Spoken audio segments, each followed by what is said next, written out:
ariko ngo wakoze icyaha cyo gusambana ngo ntiwajya no mu rusengero ngo bagushyingire. Ubwo n'uyu yarubize ngo uzahatse kuri kamera hano, yarubize hano shanguze sha. Yarubize ngo uzano sha. Ubereke kuri kamera. Urangije uravuga ati ngewe ubushyuhe bwanjye mfite aho bari gupfa ubusashana nabonye umuntu.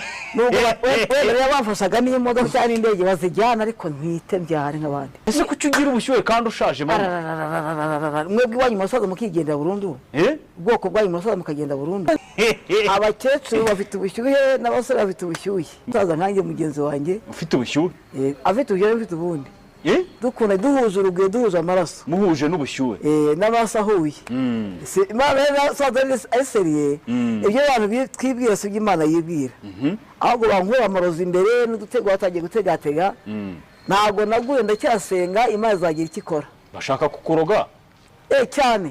Kubera ngo azaye ko nzayibyara. Uba mwageze ku baganga bahugura ngo muzamwirinde. Uretse gato. Ndagira ngo mbwirire abantu bashaka kuba bumva bakugirira nabi ko bagomba kukuroga.